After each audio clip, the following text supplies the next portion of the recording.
윤석열 한마디에 은행 상생금융, 시즌2, 준비 분주. 주담대 금리 하락은 글쎄. 검색, 금융. 윤석열 한마디에 은행 상생금융, 시즌2, 준비 분주. 주담대 금리 하락은 글쎄. 비즈니스 포스트, 윤석열 대통령이 은행권을 비판하고 나섬에 따라 은행권이 대책 마련에 부심하고 있다. 올해 초 은행권의 상생금융 바람도 윤 대통령의 은행은 공공재 발언에서 비롯됐던 만큼 이번에 시즌2 준비에 나설 것으로 보인다. 다만 가계대출 가운데 가장 큰 비중을 차지하는 주택담보대출 금리 하락까지 이어지기는 어렵다는 시각이 나온다. 5일 DGB 대구은행은 소상공인과 서민금융을 지원하는 상생금융을 확대하겠다는 뜻을 밝혔다. 황병우 대구은행장은 전날 대구 서문시장을 찾아 소상공인의 목소리를 직접 듣기도 했다. 상생금융 확대 방안을 내놓은 것은 대구은행에 그치지 않았다. 최근 사흘 동안 은행권의 상생금융 방안이 쏟아져 나왔다. 우리금융그룹은 이날 계열사별로 준비하고 있는 상생금융 방안을 발표했다. 앞서 지난 3일에는 임종용 우리금융 회장 주재 아래 상생금융과 관련해 긴급대책회의를 열기도 했다. 4일에는 하나은행과 BNK금융그룹이 상생금융 방안을 내놨다. 금융권에서는 다른 은행들도 조만간 상생금융 보따리를 내놓을 것으로 내다보고 있다. 이런 움직임은 윤석열 대통령이 최근 3일 연속으로 은행 때리기에 열을 올렸기 때문인 것으로 파악된다. 윤 대통령은 지난달 30일 소상공인이 은행에 대출을 갚는 일을 두고 은행의 종노릇이라 표현하며 포문을 열었다. 이튿날인 31일에는 이를 해결하기 위해 서민금융 공급을 늘려 고금리 장기화에 따른 부담을 줄이겠다고 선언했다. 또한 윤 대통령은 지난 1일 서울 마포 북카페에서 주재한 21차 비상경제민생회의에서 국내은행은 일종의 독과점이기 때문에 갑질을 많이 한다. 며 독과점 행태는 정부가 방치해서는 절대 안 된다고 강조했다. 은행권이 이처럼 상생금융 방안을 쏟아낼 것으로 예상됨에 따라 금융소비자들의 눈은 주택담보대출, 주담대에 쏠리고 있다. 주담대는 은행 가계대출 가운데 가장 많은 부분을 차지하고 있다. 주담대 금리는 최근 5달 연속으로 오르며 가계의 허리를 휘어지게 만들었다. 한국은행 통계를 보면 기준금리 동결에도 신규 취급액 기준 예금은행 주담대 금리는 5월 4.21%부터 9월 4.35%까지 계속 올랐다. 앞서 정부의 은행 이자 장사 비판이 거셌던 올해 초에는 주담대 금리가 내린 적이 있다.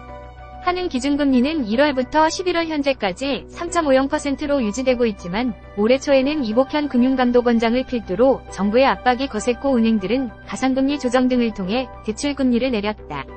신규 취급액 기준 주담대 금리는 올해 들어 1월 4.58%부터 4월 4.24%까지 4달 연속 내렸다. 당시 이 원장은 시중은행들을 순회 방문했고 그때마다 은행들은 제각기 상생금융 방안을 앞다퉈 내놨다. 금융위원회도 지난 2월 은행권 경영영업 관행 제도 개선 태스크포스 TF를 발족하면서 압력 수위를 높였다. 모두 윤석열 대통령이 1월 30일 금융위원회 업무보고에서 은행이 지난해 급등한 기준금리 인상에 편승해 이자 장사를 하고 있다며 은행은 공공재라고 주장한 뒤 벌어진 일이다. 하지만 이번에는 은행권이 주담대 금리를 내리지 못할 것이라는 전망이 우세하다. 무엇보다 미국 국채 10년물 금리가 최근 16년 만에 최고치를 갈아치우는 등 고공행진하면서 국내 시장 금리를 밀어올리고 있기 때문이다. 미국 국채 금리와 국내 국채 금리는 같은 방향으로 움직이는 경향이 있는데 주담대의 기준이 되는 은행채 금리는 국채 금리에 영향을 받는다. 현재로서는 은행 자금 조달 비용이 늘어 대출 금리 인하에 한계가 있다는 이야기다. 은행들이 가계대출 수요 증가를 억제하기 위해 최근 주담대 금리를 올렸다는 점도 당장의 주담대 금리 하락 가능성을 낮추는 요인이다.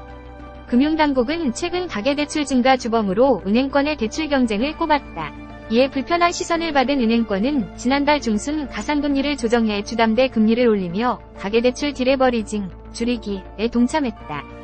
은행 관점에서는 가계대출 증가 주범으로 지목돼 금리를 올렸는데 이번에는 상생금융을 위해 도리어 낮춰야 하는 상황이 된 셈이다. 일각에선 대통령 발언이 이 때문에 정책 엇박자라는 말도 나온다.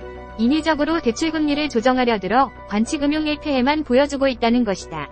정부와 은행권이 어떻게 움직일지 대략적인 윤곽은 오는 16일을 전후로 드러날 것으로 예상된다. 이복현 금융감독원장은 이 무렵 금융지주 회장들과 간담회를 갖는다. 김환 기자, 저작권자, 비즈니스 포스트 무단전제 및 재배포 금지. 김환 기자의 다른 기사 보기. 인기 기사, 댓글, 신문사 소개, 포럼, 윤리강령, 기사 심의 규정, 인재 채용.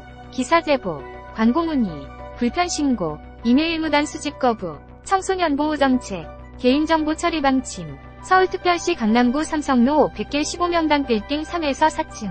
대표 전화 1800-6522. 편집국 070-4010-8512. 사업본부 070-4010-7078. 팩스 070-4015-8658. 등록번호 서울 A02897. 제오 비즈니스 포스트. 등록일 2013년 11월 13일. 발행편집인 강서군. 발행일자 2013년 12월 2일. 청소년보호 책임자 강서군. ISSN 2636-171X. 카피라이트 2013 비즈니스 포스트. 올라이트 리저브드. 열린보도 원칙. 당 매체는 독자와 취재원 등 뉴스 이용자의 권리 보장을 위해 반론이나 정정보도, 추후 보도를 요청할 수 있는 창구를 열어두고 있음을 알려드립니다.